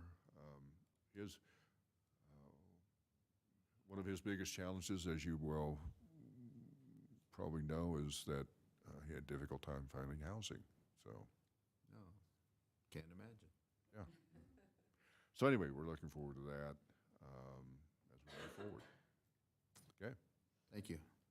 All right. Linda, anything special from the counselor's position? I don't think I have any special report today for you. Okay. And then as we go into the hearing from the commissioners, one thing that I mentioned to Dory and Robert as we were kind of mapping out the plan for next 12 months is, as you give your reports, what I would ask as chair is not only do you say, well, I attended this meeting, attended that meeting, but make sure you bring to us anything that's happened with those meetings. For example, with a KAC group or a KLPG group, or like with the workforce group, they have different things that they're acting on from time to time. So kind of an action report rather than just simply an activity report, if you will, from the different organizations. So I know I'm putting this on you today, so today your report may be just an attendance thing, that's fine. But I hope that going forward that we'll have, what is it these groups are doing, and we find out a little bit more about the activity of those groups that we're either officially board members or we're just simply a liaison. So I'm going to reverse this since I've called on Larry first several times and start with Dave on the reports and what can we learn from the commissioners today? Well, how about that? I'm first at something. Okay, I have a kind of a list of attendance and not, the planning commission I attended twice. They had their regular meeting and we heard about that from Alicia today. And then they had a special meeting that took about 3 minutes because of something to do with the TIF district, and they got that all ironed out. So I attended the library board in Larry's behalf and handed him the materials, and he handed them right back. He said I was on the library board. I hadn't read my mail very closely. But the report that of any difference there, excuse me, is that LS&S has designated a new contact person for this library, and she was there nice young lady, and she's from California, so the one from Florida is going to a different task, and so it was interesting to attend that. Economic Development, some of us attended their annual conference, had a good meeting, good meal, and a good update. So if you didn't get a chance to go, you missed a good meeting. The Finney County Committee on Aging meeting, I guess I attended my last one. I attended not anything very unusual there, except we had an uninvited, the center was closed that day, and they had somebody volunteer to come and answer the phone. Then we had a person knock on the door of a closed center, and the nice person answering the phone got up and let him in, and it went downhill from there. It was a mental case, and so we had to have the police come and ask that person to please stay away or get arrested. So, and that's what you're going to. We know you can handle it, Larry. One other meeting. That's why we assigned these before that incident. I think we'll soon have a report, but I participated in an interview process for an emergency manager. Appreciated that opportunity. And then I have two contacts, public contacts, to share with you. Rita Shoemate sent me first a text message saying that she'd been reading about our new, however, we're going to keep track of people wanting to serve on committees. Kelly, I'm looking at you. And she would like to have her name added because there are some of the committees that the county takes care of that she might have some interest in. And I told her that's a work in progress. So when the work in progress gets through, well, let's add Rita's name. And then one other, a very nice conversation with a pastor of a church by the name of Don Patrick. He had one of those visits from a grandchild who loves to go fishing, so they got their fishing tackle loaded up, and they went to Wildwood Park to find the gate locked, and when we were going to unlock it. And so I explained to him we had some vandalism, and I think probably the first part of April you're going to look at opening. Is that right, Larry?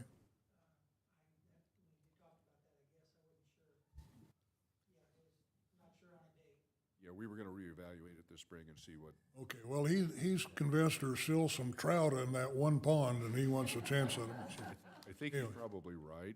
Yeah. But they may be able to walk. He was very complimentary of that park, and so I appreciate it. That's it. Yeah, there's some issues with the what do we call that? Wildwood Park or whatever it is, and so there will be discussion this spring on whether it reopens or not. So as you're visiting with others, because I've had a couple questions about it as well, but the vandalism and stuff has been, in addition to the lack of water, but the vandalism has been the most disturbing to me. We knew it might be a water issue, but I just didn't expect the vandalism that we've had out there. Dwayne? Well, to be clear, I'm supposed to start paying attention so that I can report on what happened. Oh, you did? You did read between those lines that I was. All right. I too attended Economic Development Annual Meeting, and in case you missed it, I have a packet here, if you guys don't, to go through it. Good meeting, very well done. Compliments to that staff and that board of directors. Also had a Great Plains monthly meeting. They actually still have money in the bank. They have so many applications. They're actually applying for another position to help them go through those applications. So that is probably the best shape this Great Plains has been in since I've been part of that board. And regardless, if you would have kicked me off of that, I couldn't get off of it anyway because they're going to keep me there as an employer. Oh, so, anyway, well, there you go. There you go. I made a wise decision. Yeah, there you go. As far as contacts, I had a very complimentary call on the Water Tech Expo that you did for Stephanie and her staff. very, very pleased with the staff and the conditions, and he just couldn't say enough about how probably the best facility that he's attended in quite a number of years for that expo. So compliments to Stephanie if you'd pass that. I'll see her at the Fair Board meeting, and I'll pass it on personally, but just so you know, a lot of good compliments on that. That was a good event. That was one I attended, and the thing that I benefit from that water thing is just the relationships with the people. Because as far as the water information, yes, water's important, but a lot of it's to agriculture and stuff that I don't totally understand. But great relationships made out there, both statewide and locally. Couple of things, and we were talking before the meeting, how the redistricting at the state level is the map has been vetoed, and they're looking at overriding the veto this week. But it's kind of a chain reaction because we've got the congressional districts, and we're going to have our House and Senate districts within the state, and then once that's kind of ironed out, then we're going to have our own here locally for our 5 districts. So just be on the alert for the redistricting thing to move more to a local level one of these days, and kind of see how it works here, or how it flushes out in Finney County. I appreciate your indulgence as far as changing up about the agenda just a little bit. Dwayne noticed that we didn't have an official item on their agenda approval, and I've asked staff not to have that on this year, and would just do that by consensus. But each meeting, before we have an agenda item, before we start into the agenda, if you have an item that needs to be taken off or added, we will do that. It doesn't mean that we're changing it, but it's an optional thing on whether boards approve the agenda or not. That's not something that has to be done, but we're going to do that by consensus as we move forward. Also, if something comes up in our reports at the end of the meeting, and it's not anything of an emergency nature, don't expect us to take a vote on it during the meeting. It'll be on the next meeting's agenda, but we're only going to act upon things that are on our agenda unless there's some emergency exception to that. We've had several items in the past that came up in reports, and then we took action. For one thing, the public doesn't get a chance to respond to those if there needs to be, or they want to respond to them, so we're going to respect the public with regard to that. In the near future, we will have an agenda item talking about ARPA funds. It was already alluded to today. It won't necessarily be next meeting, but in the very near future, we will have an agenda item about prioritizing and some of the other things that we're doing. And then one other housekeeping thing, and then I'll mention a couple of meetings that I'm involved in. On this today, it came out as a handout, meetings of interest and so forth, or I guess upcoming meetings, the way it's headed. But I've asked Dory and Robert to give us a more in-depth meeting thing as far as what's going on. The one thing that I would add, ask that be added, is things like KAC and so forth. For example, on February 16th is the County Day at the Capitol, and that's why I'm going to be in Topeka, is for that. But for the first time ever, KAC is doing a day in the Capitol where there's hopefully appraisers and treasurers and all the other organizations are going to have a presence there as well. And as the legislators walk through the rotunda, that they'll pass by and know more about local government at the end of the day than they did at the beginning of the day. And that thought process came about while I was serving on the KAC board, and I'm very excited that they've been able to do that. We wanted to do it last year, but with COVID, we couldn't get that accomplished. And then there'll be other things with regard to NACO or even KLPG. When we have the annual, we want to have those things on here so that all of us are on the same page. And Dory and Robert are going to try to catch those. I'm going to try to catch some of them. But expect these, my point is, expect these in the packet in the future, not necessarily as a separate handout, but just with the short notice this time, we didn't get it into the packet. And then lastly, yes, I was in Topeka for several things, and I felt they were productive. Chamber, KAC, KLPG made many legislative contacts through receptions and time in the Capitol and so forth. And then, as I mentioned with KAC, I'm hoping, again, to make some contacts and have some impact with regard to legislative activity while I'm there next week as well. Anything else? Robert, Dory? Oh, well, it's because I didn't start with him. Yeah, that's right. Go ahead, Larry. Go ahead. Sorry about that. Go ahead. Well, it's taken me a while to get, reoriented to this chair, and so, sorry about that. Yeah, Larry, go ahead. The main thing I attended was KLPG in Topeka, and also I have a copy of their legislative draft policies if anybody's interested. I think we had several really good speakers. The Attorney General was there and spoke to us, and he's always interesting to talk to or listen to. And then also had a lady from the governor's office there, and I kind of explained to her that we had a few problems with their departments on licensing abilities of child care units and those type of things, and she seemed taken back that actually happened on their watch. And she wanted to know if I had a contact person to get hold of, and I said, oh, yes, I do. And so I will get in touch with Lana later on and give her as the contact person on these child care licensing agreements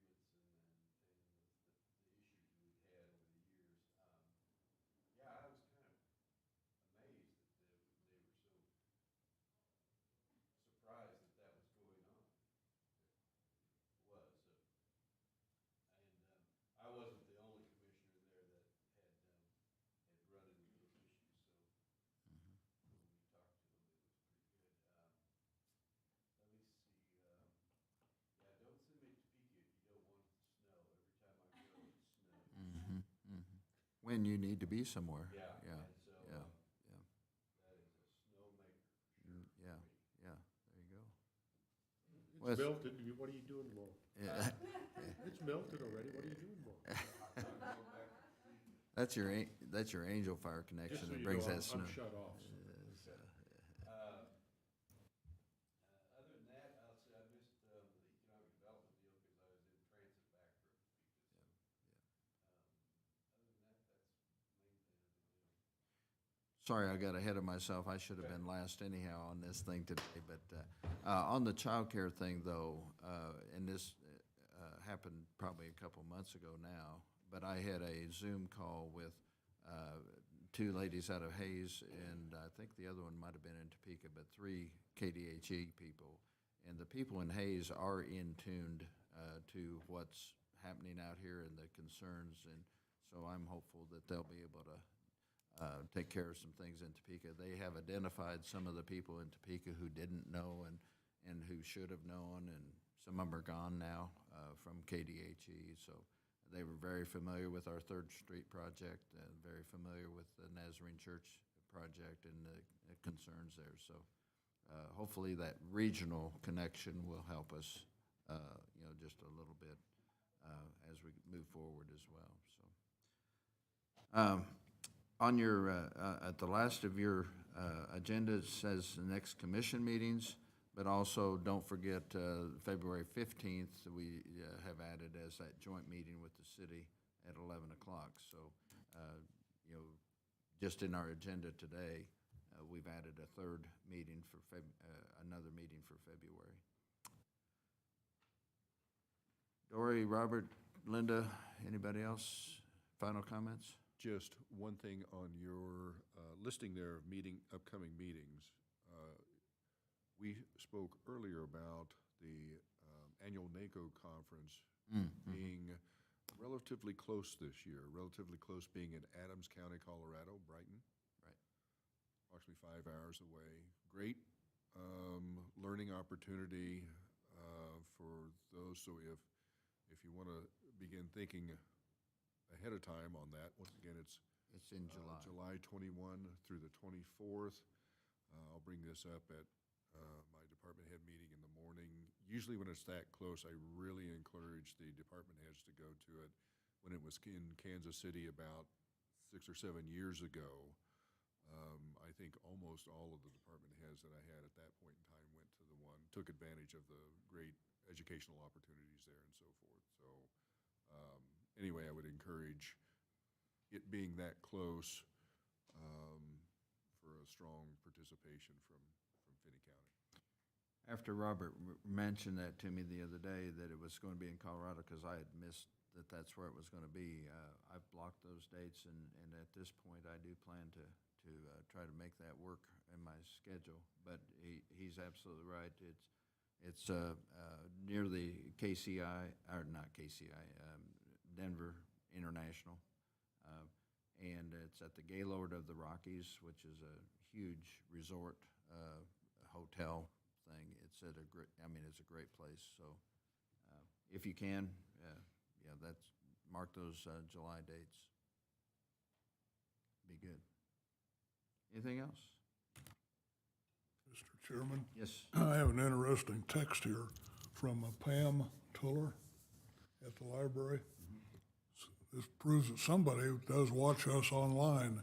She says, "Is it true that you're back on the library board?" So I just text her if she'll have me. So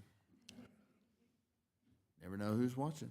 So, if there's nothing else, we are adjourned, and then